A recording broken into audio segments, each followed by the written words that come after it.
5 days. That's all it took for a grieving mother to join her son in death.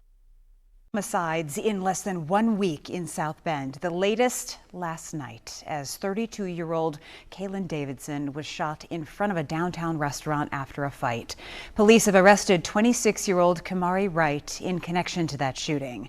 WSBT 22's DJ Manu is live in South Bend tonight. 5 days. That's all it took for a grieving mother to join her son in death. May 2022, South Bend, Indiana. 32-year-old Kaylin Davidson walks into a downtown restaurant. Minutes later, she's running for her life as bullets tear through the night air. She never makes it home. The most gut-wrenching part? Kaylin had just buried her 5-year-old son days earlier. 2 caskets, 1 family, 1 week. In America, someone is killed by a gun every 11 minutes. But statistics don't capture the raw devastation when violence strikes twice in the same family. What turns an everyday argument into murder? How does a mother survive burying her child, only to end up in the ground beside him? And what happens to those left picking up the pieces? Welcome to our channel, where we expose the darkest corners of human behavior. Drop your city in the comments if you've ever witnessed violence escalate beyond control. Today's story will make you question how quickly life can shatter in the blink of an eye. April 30th, 2022 started like any ordinary Saturday in South Bend. For 5-year-old Kyler Nowlin Jackson, it meant playtime with his 9-year-old cousin. The 2 boys were close, often spending weekends together while the adults chatted nearby. Nobody could have predicted how quickly childhood play would turn deadly. According to police reports, the children were playing together when the unthinkable happened. The 9-year-old relative somehow gained access to a loaded gun. Within moments, a loud bang echoed through the house. Kyler had been shot. Panic erupted. Family members rushed to the small boy's side as someone called 911. Emergency responders arrived quickly, but Kyler's condition was critical. He was rushed to Memorial Hospital, his tiny body fighting for survival. For 3 agonizing days, Kaylin Davidson kept vigil at her son's bedside. Friends described her as refusing to leave, sleeping in uncomfortable hospital chairs, praying for a miracle that wouldn't come. On May 4th, medical staff delivered the news no parent should ever hear. Kyler's injuries were too severe. He was gone. The man was a mathematical genius, Kyler's father, Derek Jackson, told local news, his voice breaking. He was excited when he got accepted into Kennedy Academy. All he wanted was to prove that he was smart. He paused, overwhelmed by emotion. If you knew him, everybody loved him. He was everybody's baby. My baby, he was special. He was a mathematical genius, man. He was excited when he got accepted to Kennedy, and all he wanted to do was prove that he was smart. That's it, prove that he was smart.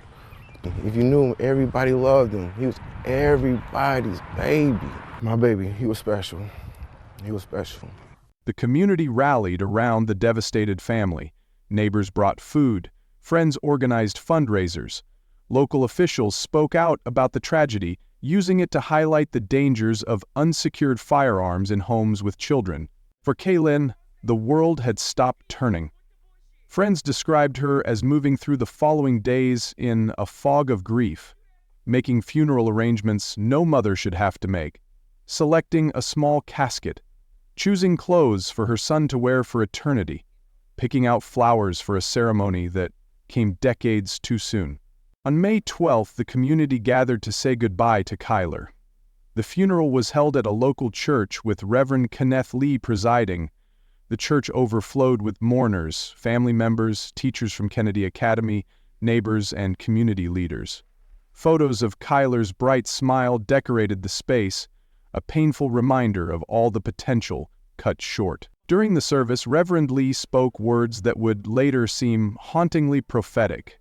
Standing before the grieving mother and assembled mourners, he said clearly, "We never know the day nor the hour of our death." No one in that church could have imagined how soon those words would apply to Kaylin herself. The funeral concluded with Kyler's favorite songs and stories shared by those who loved him. His classmates released colorful balloons into the sky, a kindergartner's farewell. As the small white casket was lowered into the ground, Kaylin collapsed into the arms of family members, her body racked with sobs. The tragedy rippled through South Bend. Local officials pointed to Kyler's death as a stark reminder of gun safety importance. Police Chief Scott Ruskowski used the opportunity to urge gun owners to secure their weapons, especially in homes with children. Free gun locks were distributed at community centers across the city. For the Davidson and Jackson families, the focus was simply surviving each day without their bright, math-loving boy. They couldn't have known that their journey through grief had only just begun, and that in less than a week, they would be planning another funeral. 5 days after burying her son, Kaylin Davidson stepped into the Linden Grill on South Michigan Street in downtown South Bend. It was Tuesday, May 17th, around 9:30 p.m.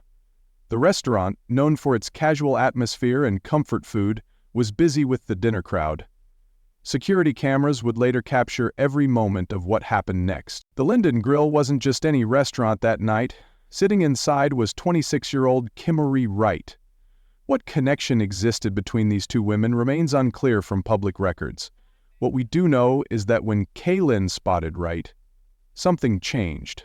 Her body language shifted instantly. Without warning or hesitation, surveillance footage shows Kaylin approaching Wright's table. No words appear to be exchanged before Kaylin struck Wright, catching her off guard. The blow triggered an immediate reaction, and within seconds, the two women were locked in a physical fight that quickly intensified. Patrons scattered as the altercation grew more violent. Chairs toppled, glasses shattered on the floor. The fight became so intense that multiple bystanders had to intervene, trying to pull the women apart. Restaurant staff rushed to help separate them, voices rising above the chaos as they shouted for the fighting to stop. What happened next changed everything. As the group managed to create distance between the two women, Wright reached into her purse and pulled out a handgun. The sight of the weapon caused immediate panic. Customers dropped to the floor. Others ran for the exits. Kaylin, seeing the gun, turned and fled toward the door. Wright, gun in hand, followed. Security footage shows her moving purposefully toward the exit, the weapon clearly visible. Kaylin and several others pushed through the restaurant's front door onto South Michigan Street, running for safety. Wright reached the doorway, raised her arm and fired multiple shots into the night. Outside on the sidewalk, Kaylin fell. Witnesses would later describe hearing 4 to 5 gunshots echo through downtown South Bend. Some bystanders scattered, while others froze in shock. A few rushed to Kaylin's side, finding her bleeding from multiple gunshot wounds. At 9:45 p.m., an officer stationed nearby heard the gunshots and immediately radioed for backup. Within minutes, police cruisers converged on the Linden Grill, lights flashing against the darkened storefronts. By then, Wright had fled the scene. As officers secured the area and began questioning witnesses, someone had already loaded Kaylin into a private vehicle and rushed her to Memorial Hospital, the same hospital where her son had died just 2 weeks earlier. Emergency room staff worked frantically to save her life, but the injuries were too severe. At 10:32 p.m., Kaylin Davidson was pronounced dead. Back at the scene, police worked methodically, marking shell casings on the sidewalk with evidence markers. Inside the restaurant, investigators reviewed security footage, which clearly showed the sequence of events.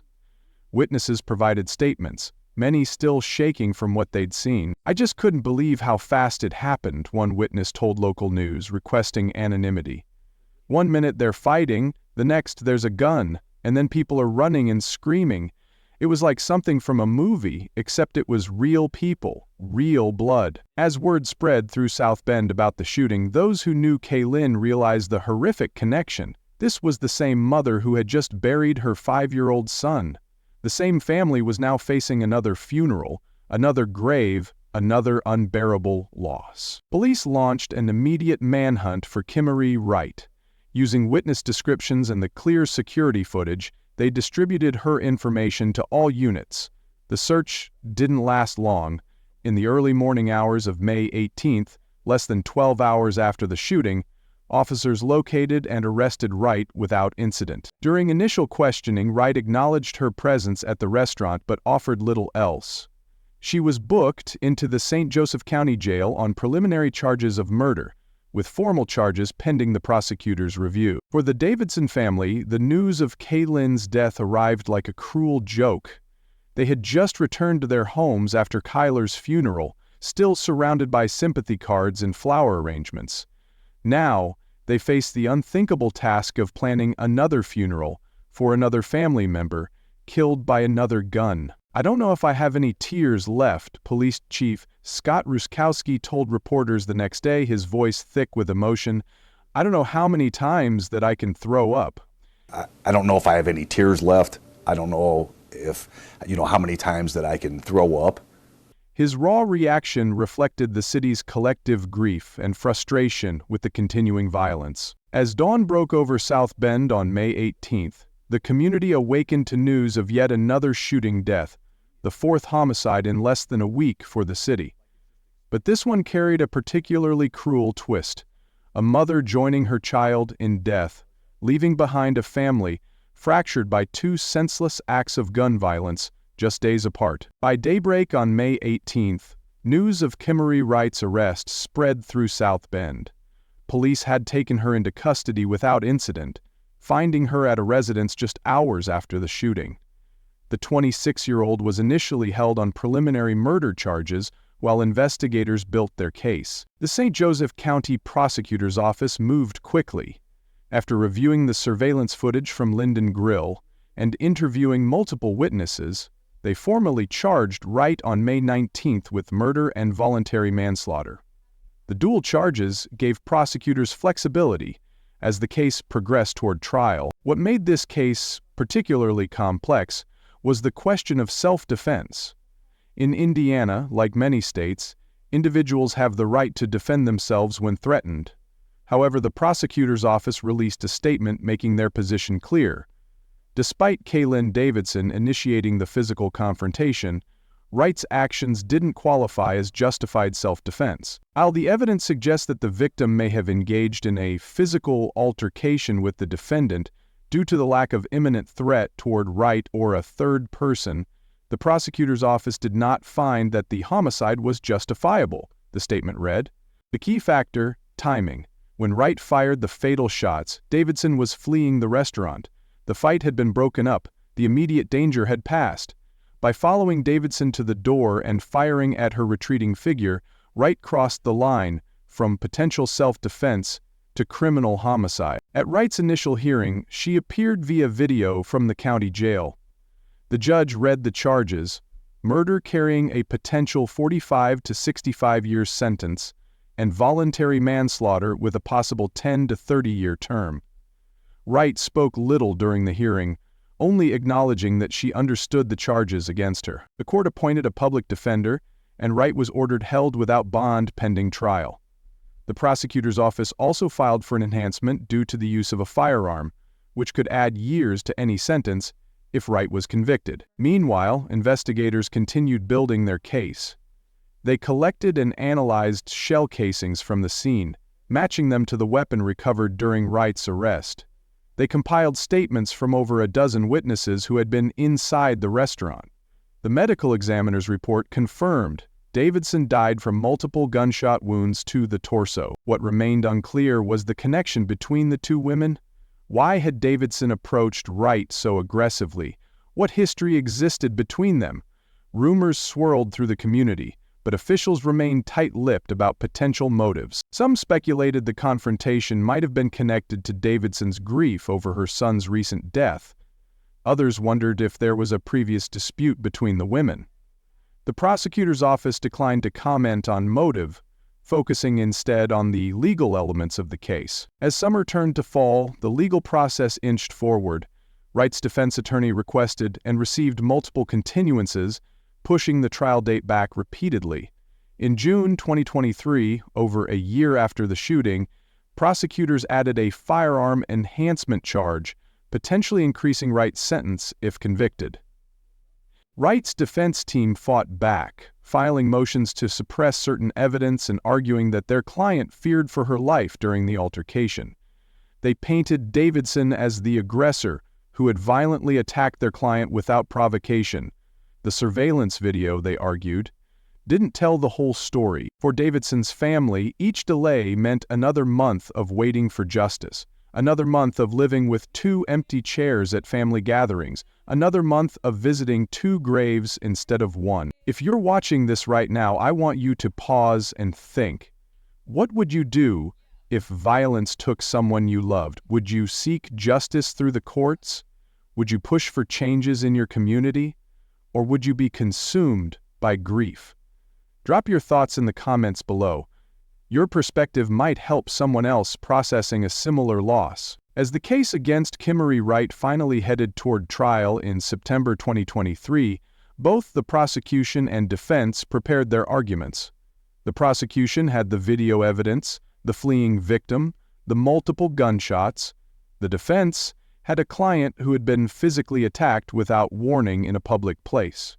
The question hanging over the courtroom as the trial began: would 12 jurors see this as murder, manslaughter, or justified self-defense?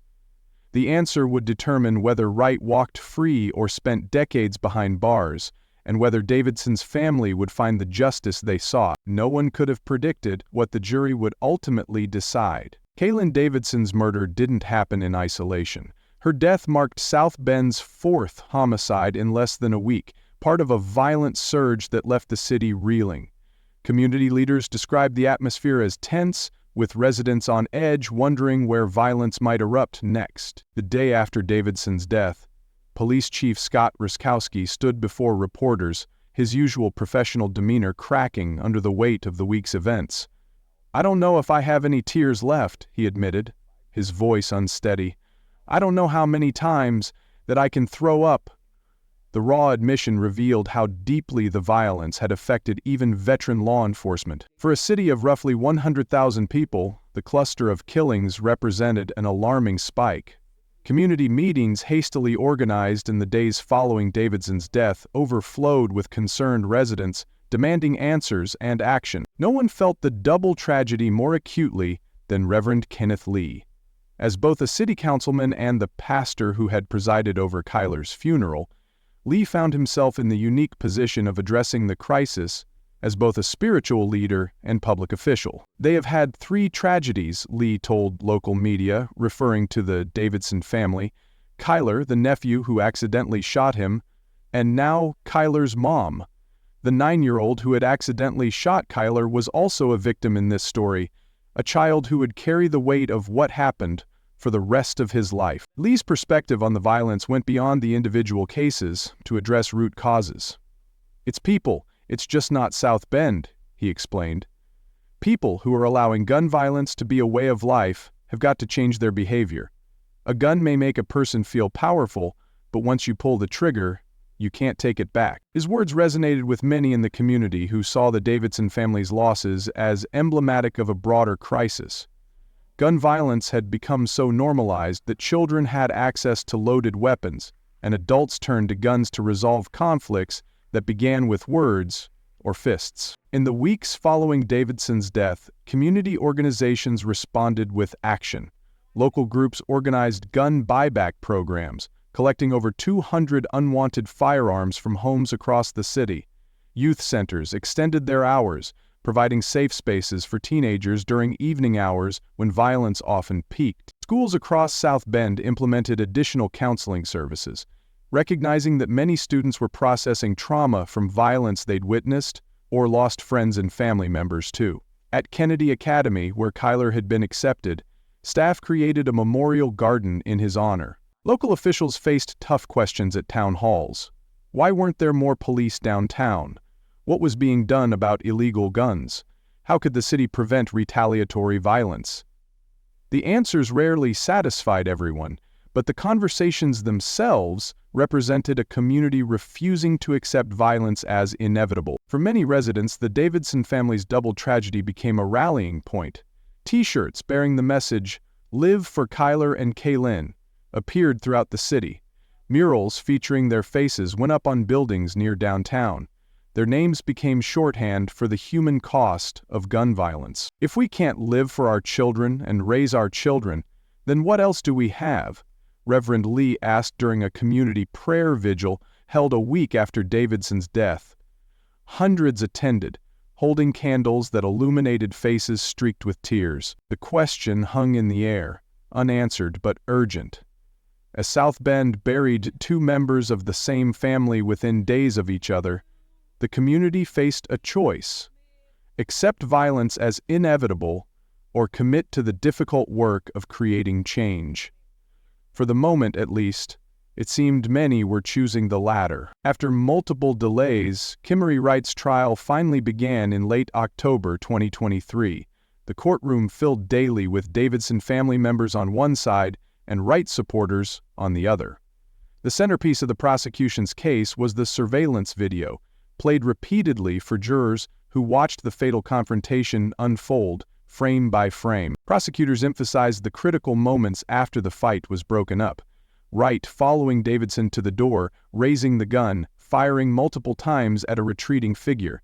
This wasn't self-defense, the prosecutor argued in closing statements. This was revenge. The defense painted a different picture, portraying Wright as a woman who feared for her life after being violently attacked without warning. They questioned why Davidson had approached Wright so aggressively and suggested their client had no time to think rationally in the heat of the moment. After 3 days of testimony and 6 hours of deliberation, the jury reached their verdict on November 3, 2023, guilty of voluntary manslaughter but not guilty of murder or the firearm enhancement charge. The courtroom remained silent as the decision was read, both families processing what it meant. For the Davidson family, the verdict brought mixed emotions. While Wright was held accountable, the lesser charge felt inadequate to some who had hoped for a murder conviction. For Wright's family, the dismissal of the murder charge offered small relief, though she still faced significant prison time. On December 4, 2023, Wright returned to court for sentencing. Given the opportunity to speak, she expressed remorse but maintained she had acted out of fear. The judge acknowledged the complexity of the case before sentencing Wright to 10 years in prison, far less than the maximum 30 years possible for voluntary manslaughter. Outside the courthouse, Davidson's family members embraced, their faces showing the strain of the 18-month journey from tragedy to verdict. They had buried a 5-year-old boy and his mother within days of each other, then endured the grinding pace of the justice system. No sentence brings Kaylin back, one family member told reporters. No verdict helps us make sense of losing them both so close together. They departed the courthouse to continue the hardest task of all, rebuilding lives shattered by 2 senseless deaths. 2 graves side by side, a mother and her son, both lives cut short by bullets fired in moments that can never be taken back. What makes the Davidson family's story so haunting is how preventable both deaths were.